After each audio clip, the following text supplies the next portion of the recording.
mbahaye ikaze mwese mwamaze gukanda subscribe kuri Emi Media TV, ndetse namwe mutarayikora ndabashishikariza kuyikora. Nge ndi Emmanuel Wihanganye, iyi ni Emi Media TV.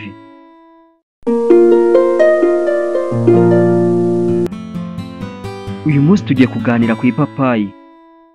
Mbahaye ikaze. Ipapayi ni kimwe mu biribwa by'umwimerere bikungahaye mu ntungamubiri.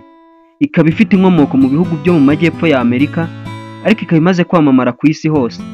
Muri Afurika iraribwa cyane, yaba nk'imbuto isharira cyangwa iryohereye, ndetse n'amababi yayo akoreshwa mu buvuzi bwa gakondo. Kaze rero. Inyungu z'ipapayi ku buzima. Icyambere, igogora ryiza. Ipapayi irimo enzyme yitwa papain, ifasha mu igogora ry'ibiryo, cyane cyane ku bantu bagira imatwe cyangwa ububabare bwo mu nda.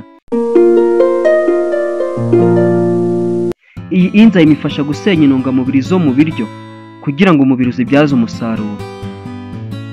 Icya kabiri, kurwanya indwara z'uruhu. Vitamine A na C irimo ifasha gusukura uruhu no kurinda gusaza hakiri kare. Ipapayi kandi ikoreshwa no mu kwita ku ruhu hanze, aho ikorwamo amavuta cyangwa ibirungo byo kwisiga. Icya gatatu, kongera ubudahangarwa. Ipapayi ikungahaye cyane kuri vitamine C, izwiho gufasha umubiri guhangana n'indwara no kongera abasirikare b'umubiri. Icya kane, kurinda kanseri. Antioxidante zayo nka lycopene na beta carotene zifasha mu kurwanya utunyangingo kwangirika, bityo ikaba ishobora kugabanya ibyago byo kurwara kanseri, cyane cyane iy'amara n'iy'ibere.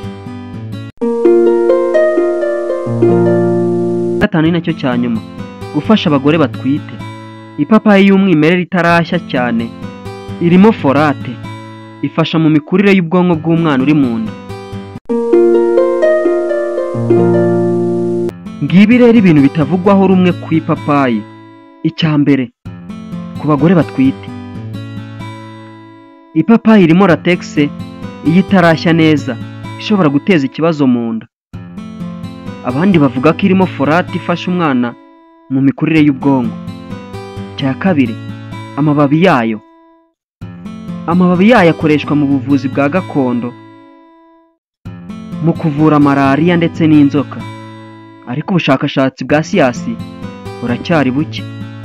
Icya gatatu, umutobe wayo.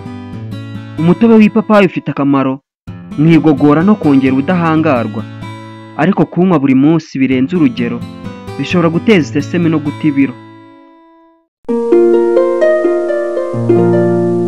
Ipapayi ni nziza, ariko ikoreshwe neza kandi ku rugero ruboneye, by'umwihariko ku bantu bafite ibibazo byihariye nk'abagore batwite.